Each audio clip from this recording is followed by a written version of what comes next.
হ্যাঁ ৬,০০০ চারাগারের মধ্যে শ্রেষ্ঠ একটা চারাগার সিদ্ধি সাধক বাটা। এটা ১০৩টা রোগের কাজ করে।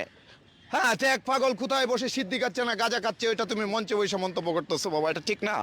মোল্লায় বাবা মাইন্ড করবেন না, মোল্লায় মঞ্চে বয়া সিদ্দিকুরের মন্তব্য করে, হাই বেটা আল গিবা তো আসাধ্য মিনাল জিনা। আমি কিছু খাই না বলতে সার্টেন যদি মনে হয় বাবা কোনো সময় বিড়ি খাই, হ্যাঁ এটাকে ওইটাকে খাওয়া তো শেষ নাই।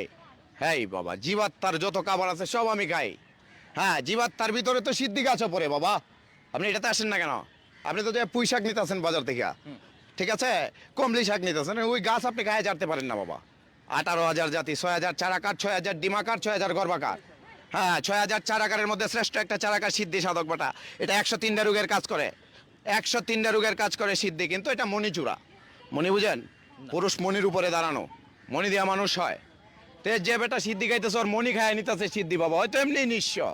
ওর পিছে আপনি লাগেন কেন? মান আরাফা নাফসা ফাঁকা দারাফা রাব্বাহু, নিজকে নিজে চিনো তবে পাবে নিরঞ্জন।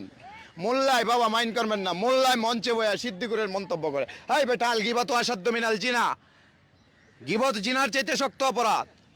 হ্যাঁ এক পাগল কোথায় বসে সিদ্ধি খাচ্ছে না গাঁজা খাচ্ছে, ওইটা তুমি মঞ্চে বসে মন্তব্য করতেছো বাবা, এটা ঠিক না। তুমি তোমাকে নিয়ে থাকো না, হাসরের মাঠ তামার হবে, তামা গলবে।